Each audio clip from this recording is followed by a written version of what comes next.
j'espère que vous allez bien. En tout cas, moi ça va et c'est le plus important. On se retrouve aujourd'hui dans ma cuisine parce qu'après ma salle de bain, il fallait bien que je vous fasse un peu visiter toute ma maison. Et donc évidemment, si on est dans ma cuisine, c'est pour faire aujourd'hui un tutoriel, une petite recette, voilà, que je vous propose pour que vous puissiez vous faire à manger chez vous tranquillement, tout en pensant à moi parce que quand même, c'est important. Alors aujourd'hui, on va s'attaquer à une recette emblématique, une recette que j'affectionne particulièrement, j'avoue, c'est un petit peu ma spécialité. Vous verrez, c'est très simple, mais c'est très goûtu et voilà, c'est quelque chose que je rate jamais, vraiment, j'aime trop. Donc aujourd'hui, on va faire des pâtes avec une petite sauce spéciale, la petite sauce Cindy, vous verrez, ça va être délicieux. Donc on va commencer évidemment par cuire les pâtes. Donc pour ça, on va sortir un petit peu tous les ustensiles. Donc on commence pour cette recette par allumer le gaz, ça paraît évident. Donc on va mettre pas très chaud mais pas très froid non plus, donc ouais, au milieu en fait. Donc ensuite, moi ce que je fais, c'est que je prends mes petites pâtes, voilà, qui sont dans ma petite boîte. Donc pour la quantité, ce qu'on m'a toujours préconisé, c'est d'en mettre une par personne. Donc on choisit sa pâte et c'est parti dans la poêle.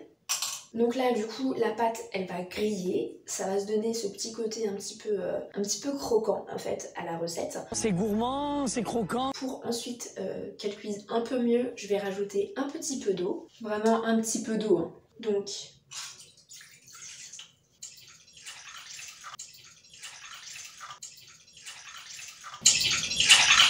voilà, faut pas noyer la pâte non plus, parce que c'est des pâtes, ça sait pas nager, évidemment. Donc ensuite, ça va commencer à chauffer. On va pouvoir laisser ça cuire pendant une trentaine de minutes. Et bien sûr, on n'oublie pas le couvercle.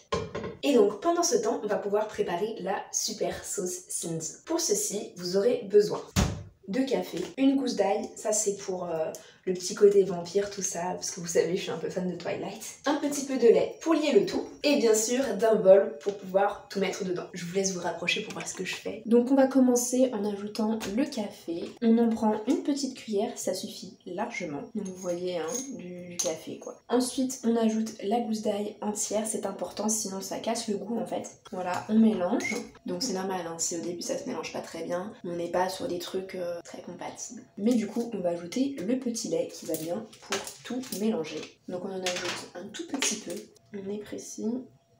Hop. Et donc ensuite on va pouvoir mélanger encore une fois. Et donc voilà, on devrait obtenir quelque chose qui ressemble un petit peu à du terreau. Ah, j'entends mon téléphone qui sonne, ça veut dire que notre pâte est prête. Donc c'est parti, on va pouvoir faire notre petit plat. Donc déjà on va découvrir les pâtes, la pâte évidemment. Donc là comme vous pouvez ne pas le voir, notre pâte est cuite. On va pouvoir du coup dresser notre petit plat. Donc pour ça on prend une assiette creuse parce que c'est les meilleurs. On éteint le feu évidemment quand on a fini d'utiliser. On verse doucement notre pâte dans l'assiette.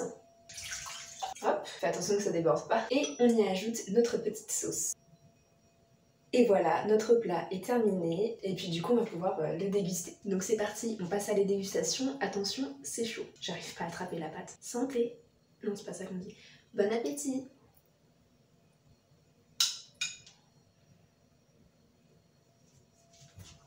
Hello mes petites merguez. Bah non, on s'est déjà vu, c'est l'outro que tu fais là, Cindy. Je suis désolée, je suis un petit peu perdue, mais là ça fait quelques heures après avoir mangé et enfin je me sens pas très bien, donc mais voilà, fallait que je vous fasse cet outro. Donc j'espère que cette vidéo vous aura plu et que vous testerez ma recette parce que enfin de toute façon, il n'y a pas 40 000 façons de faire des pâtes et bah, vous êtes un peu obligé de faire comme ça. Après la sauce, vous la mettez pas, c'est comme vous voulez, tu vois. Mais de toute façon la recette des pâtes, bah elle peut pas changer. Mais du coup j'espère que voilà, vous la testerez, vous m'en direz des nouvelles. Moi en tout cas j'ai adoré. Pardon. Donc voilà mes merguez, c'est tout pour cette vidéo, j'espère qu'elle vous aura plu. Moi en tout cas je vous dis à bientôt pour de nouvelles aventures. D'ici là, cœur